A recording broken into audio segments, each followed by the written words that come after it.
So with a new Toon reveal, obviously we have positives and negatives from the Dandy's World fan base. Let's take a look at what Quell has asked her community on Discord. Quell asks, I wanted to ask your guys' initial thoughts on Ribecca, if that's okay. We have this user saying, I don't like her outfit. I can definitely agree with this user because when I look at Ribecca's outfit, it looks unfinished. It looks like there's something more that should be there on the coat, and it's like something's missing. Like, that's the first feel I get as soon as I look at the Toon. Something's missing, some volume is missing. But of course we have people that love the outfits, that love Ribecca, that love the Toon. This user says she's so pretty. And we have this user saying, all of my friends are such huge fans of her. She makes me excited for the updates. I can't wait to see what you have planned. So of course a lot of people love Ribecca, and it seems like a lot of people also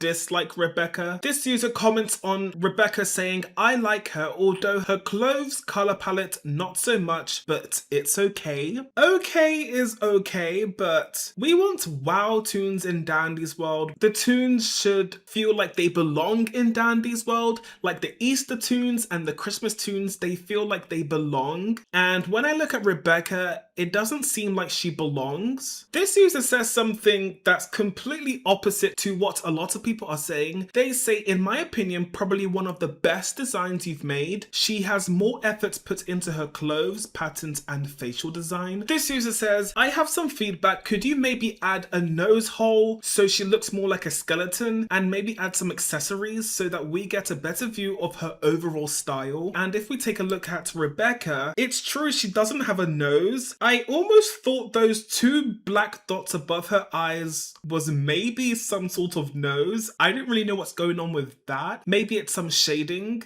or her eyebrows? I don't know. But these two lines where her mouth is reminds me of an old woman.